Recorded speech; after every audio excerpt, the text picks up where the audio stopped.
Good morning. Welcome to our Sunday sermon on Sunday the 5th of July. And this morning we're going to be looking at Matthew 9. We're going to continue our series in Matthew. We're in the Transfiguration, Matthew 9, 2 to 13. 6 days later, Peter took James and John and led them up a high mountain to be alone. As the men watched Jesus' appearance was transformed, and his clothes became dazzling white, far whiter than any earthly bleach could make. Then Elijah and Moses appeared and began talking with Jesus. Peter exclaimed, "Rabbi, it's wonderful for us to be here. Let's make 3 shelters as memorials, one for you, one for Moses, and one for Elijah." He said this because he didn't really know what else to say, and they were terrified. Then a cloud overshadowed them, and a voice from the cloud said, "This is my dearly loved son. Listen to him." And suddenly when they looked around, Moses and Elijah were gone, and they only saw Jesus with them. As they went back down the mountain, he told them not to tell anyone what they had seen until the Son of Man had risen from the dead. So they kept it to themselves, but they often asked each other, "What does he mean by rising from the dead?" Then they asked him, why do the teachers of religious law insist that Elijah must return before the Messiah comes?" "Elijah is indeed coming, first to get everything ready. Why do the scriptures say the Son of Man must suffer greatly and be treated with utter contempt? But I tell you, Elijah has come, and they chose to abuse him, just as the scriptures predicted." A few weeks ago, we read of the healing of the blind man, and remember there was 2 attempts. First of all, the man saw trees, and then he saw clearly. Last week, Rachel looked at the declaration about Jesus by Peter, that Jesus was the Messiah. And then, of course, Peter gets reprimanded by Jesus, and because he in turn has reprimanded Jesus. And this is all part of this slow revelation, this gradual perception, seeing that the disciples are going through. And Mark is very, very sort of subtly bringing this in. And now we will all see Jesus in his glory, that final view. Jesus, and that's why it's important, there's a discussion about his transfiguration, his discussion within the conversation about his resurrection, his rising from the dead. So what happens in this story? Jesus takes his disciples, not all of them, just Peter, James and John, up the mountain. And there are a lot of echoes of Moses in this story. Moses goes up the mountain to receive the law of God. And he also has the Spirit of God resting on him. And Moses would enter the tabernacle, the Holy of Holies, and because he was indeed the rescuer of Israel. And he would have the Shekinah, the glory of God, rest on his face, a reflection of that. Moses was the rescuer, the redeemer of Israel from Egypt, and Jesus was going to rescue the entire world, to redeem the whole world. So it's no wonder that when Jesus arrives, the people who are present are Elijah and Moses. And what we learn from this story, amazingly, is these little small insights, these small details. And they don't particularly paint Peter in a very good light. Peter seems to often be the one that makes the silly mistake, like reprimanding Jesus. And here he comes up with let's build some tents for Moses and Elijah. Peter seems to miss the point. And it says the reason for that is because he was frightened. this isn't just any old account story we're reading, but the author, John Mark, was a disciple of both Paul and Barnabas, Acts tells us. But his main affiliation seems to have been Peter. And this is probably one of the earliest Gospels, written around AD 60, crucially while many of the disciples were still alive. And sometimes this Gospel, John Mark's Gospel or Mark's Gospel, is considered Peter's testimony of what he saw. And this story is evidence to why. It seems very much to be from Peter's point of view. And we're being told his motivation for the stupid thing he says. It's a very personal account. So what does that mean? What does any of that mean? It means that it's not just some fanciful myth story of Jesus, but this is something that happened. This is an eyewitness account. And there hasn't been an attempt to clean the account up to make Peter seem, good. It's very much a real account, an authentic account of what Peter saw, said, and experienced. So what happens in this story that is quite amazing? There are three things that are astounding. First thing is Jesus' clothes, body is transformed. And so that his clothes are so white, it was nothing that earthly whiteness could achieve. No bleach could get this as clean as that. And then Moses and Elijah appear. And they're not just two random biblical figures. They symbolize the law and the prophets. Moses, of course, wrote the law. Elijah was one of the prophets. And they are, the law and the prophets are the way of describing the Old Testament scriptures. Then, after Peter's, fumble, the voice of God is heard. This is my son. Listen to him. So what do we learn from this? Well, first of all, Jesus is the new Moses, the new Redeemer, the new rescuer of the world. And I think that's an important part of why Moses' appearance, why the upper mountain is so kind of critical. Moses had the Shekinah God reflected on his face, the divine presence of God dwelling in this world, which is what the Shekinah was. And while Moses' face reflects the Shekinah of God, Jesus was indeed the Shekinah of God. It's not just a reflection of the glory. Jesus becomes the glory. Jesus had just talked about his death and his resurrection. The resurrection, the death and resurrection will become the glorification of Jesus. Through his death, Jesus would redeem people, release people by defeating sin and the power and the powers of sin, including sin's ultimate power, death.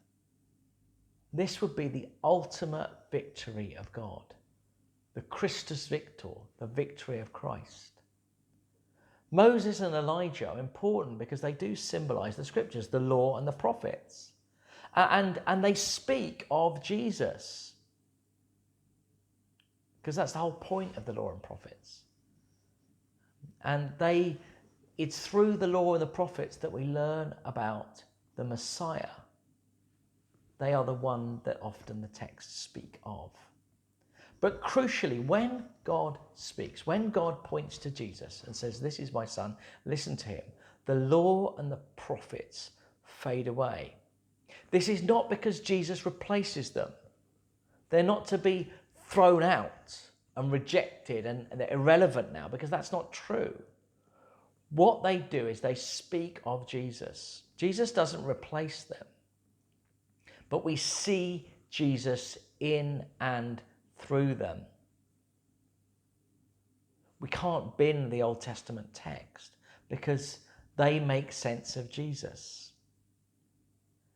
We learn about Jesus, the Messiah, through those texts. But when Jesus is with us, Jesus has fulfilled the law and the prophets.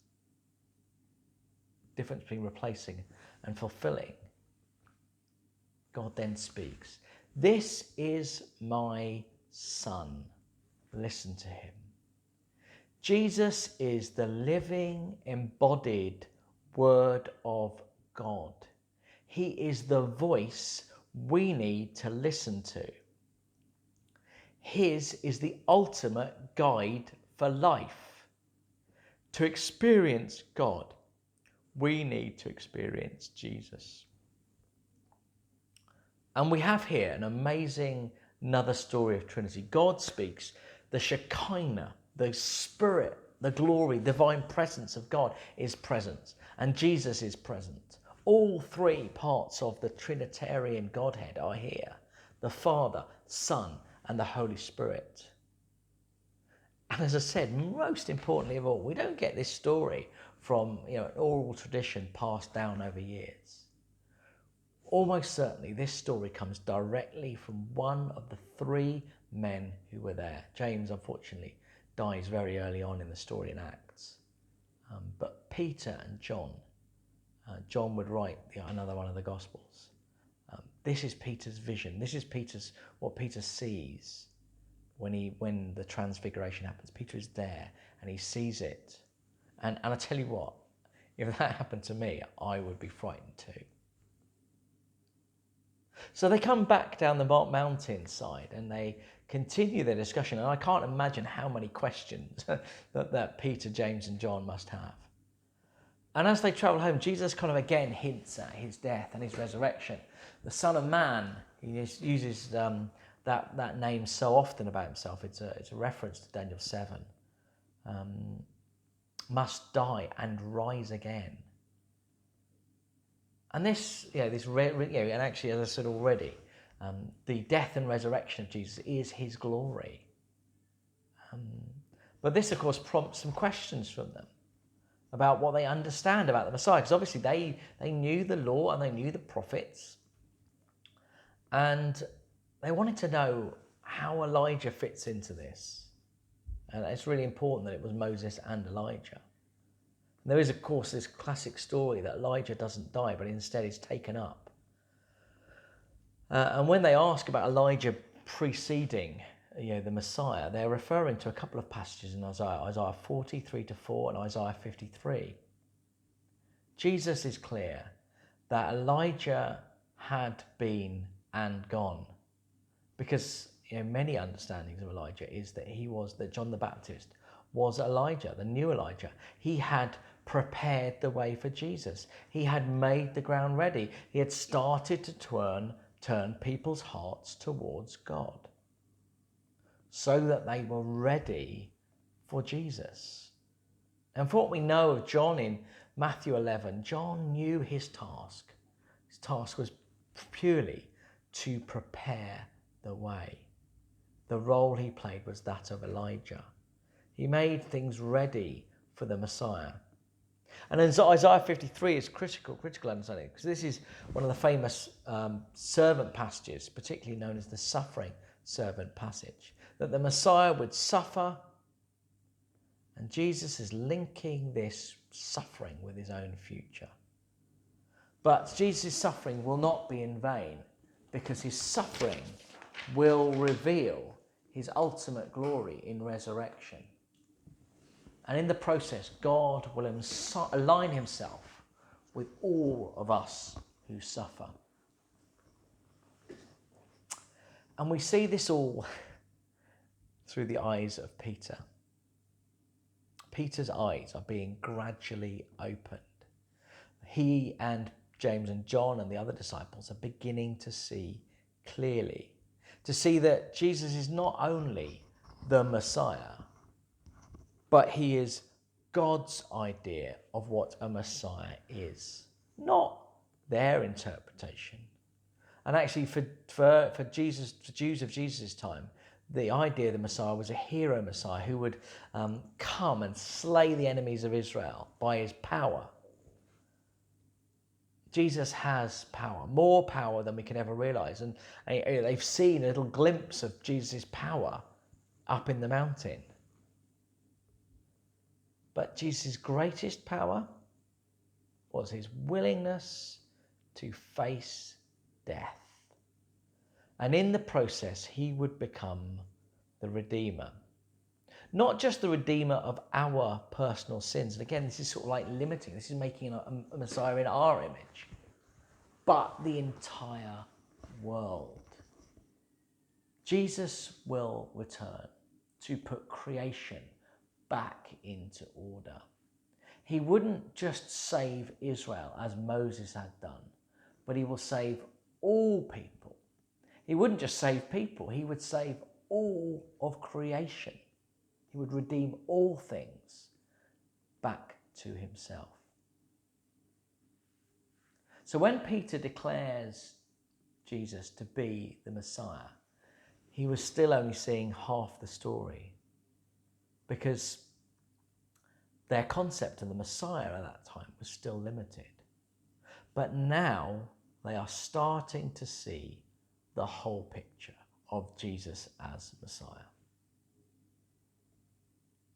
So let's just pray, shall we? Lord, thank you that you reveal your glory.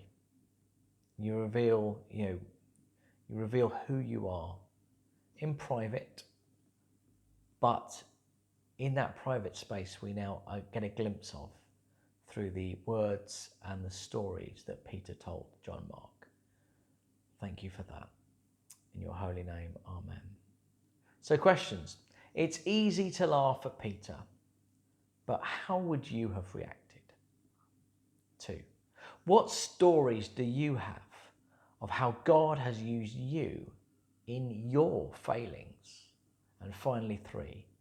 Where do our agendas need to submit to God's agenda for us?